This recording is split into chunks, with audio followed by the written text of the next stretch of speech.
Shalom, everyone. Welcome back to our twice weekly videos.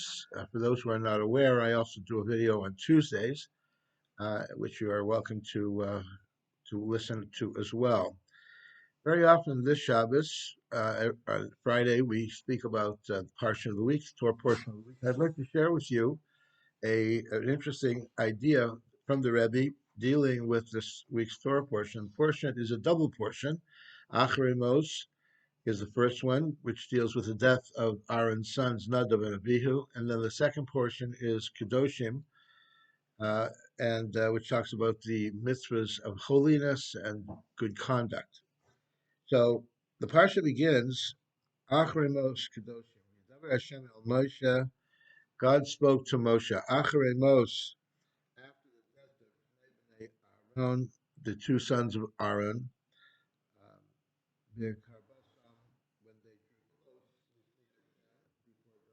they Yamusu, and they died. So the question that's asked is, it seems redundant. It said already after the death of Aaron's two sons, and then it says, and they died. Of course they died, because it says after the death, after their death. Why does it repeat itself? So the Rebbe explains that the idea of after they died is not is that before they died is not telling us that they died, but why they died. What happened exactly here? What's the story? We're told that Nadav and Abihu were two very holy guys, and they delighted in godliness, and they wanted to be so close to God that they could not do it in the physical world. So they chose to offer up a fire, a sacrifice which was not authorized by God, and they knew that if they were to do that, God would take them up and return them back to heaven. And that's what they wanted. They wanted to go back to heaven. They didn't want to stay in the physical world.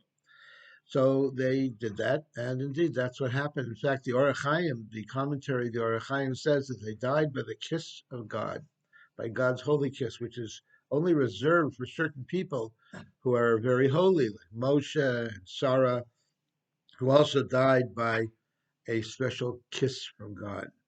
So it sounds like what they did was very admirable. After all, a person wants to be close to God, very holy, very special. When people want to do something which is very godly and very special, very often the parents will say, "Oh, wow, look at my son. He wants to be a holy rabbi or a priest or someone like that. They're very lofty and very spiritual. It's considered an ideal." But actually, here, Hasidic philosophy tells us it was a sin. It was not a good thing that they did what they did. What was the problem here? The problem was they died. Why did they die? Lifnei Hashem biyamusu. Before God they died. And that was their sin. That the mitzvah is not to die for God. The mitzvah is to live for God. To take the physical world and to transform the physical world into a place of holiness. In Judaism, suicide is a terrible sin. It's something very, very wrong and very terrible. I was reading recently that one of the Orthodox girls' schools in New York is starting to have classes and seminars for teachers on how to deal with suicide among their students, because they're finding a higher level of suicide among religious kids, among Orthodox children. Why is that? Well, part of it could be because of depression, family issues, but some of it could also be that they're taught that it is a mitzvah to become close to God and to do everything for God, and therefore they're taking it one step further. And this is very, very wrong. Hasidic philosophy teaches us that the greatest mitzvah is to do a good deed on this world and to raise this world, this physical world, into a place of holiness, not to leave it, but rather to transform it and to make this world into a holy place. And indeed, that's what our job is in life, is to take everything in the world that God gives us and to make it holy. And that's the lesson of the second parsha, Kedoshim Tiyu. Be holy, ki kadosh ani Hashem Elokecha, because I, the Lord your God, am holy. And what does God do? What did God want to do? He made a physical world. God needed a physical world. He had angels. He had all kinds of celestial beings around him, but he wasn't satisfied with that. He wanted a place where people could live and people could decide on their own whether they're going to be close to God or not. That's what he wanted.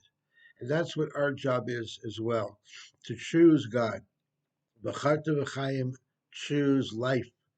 And we know that in Judaism, we try everything we can to maintain life and to continue life. Life is the most precious thing of all. We wear around our neck, many people, a chai, a little necklace which says on it chai, the letters chet and yud, which are the letters of the word chai, which means life.